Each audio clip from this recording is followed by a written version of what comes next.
જય દ્વારકાધીશ ખેડૂત મિત્રો, ઇન્ડિયા એગ્રોમાં બધા જ ખેડૂતનું હું સ્વાગત કરું છું।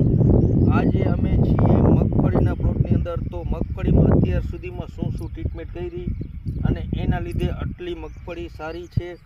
તો આ તમે મગફળી જોઈ શકો છો ભાઈ, બતાવો તો આ મગફળીની અંદર ગ્રીન હરી નરવાઈ અને એક પણ પાન ખાધેલું નથી। તો ભાઈ અત્યારે આ મગફળીની અંદર ઈડની દવા, ચૂસિયાની દવા, સારા માઇક્રોન્યુટ્રન, સારું ફૂગનાશકનો છંટકાવ કરેલો છે।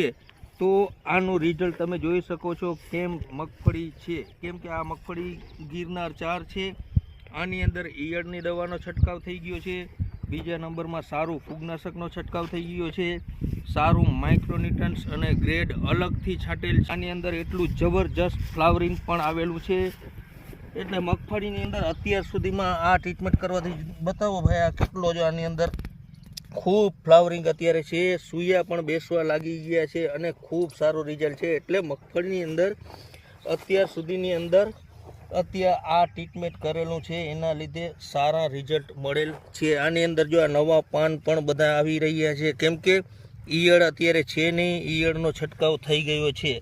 અને આ મગફળી ખેડૂત મિત્રો મારી છે ભાઈ, બતાવો તો આખી મગફળી, કેમ કે મગફળીની અંદર દવા છંટકાવ ના કર્યો હોય તો આપણે એમ લાગે કે આમાં જરૂર નથી, પણ છંટકાવ કર્યા પછી મગફળીમાં ખબર પડે કે છંટકાવ કરેલ હોવાથી કેટલો ફાયદો થાય છે। સૂયા પણ ખૂબ સારા બેસે છે, ફ્લાવરિંગની છંટકાવ કરેલો છે।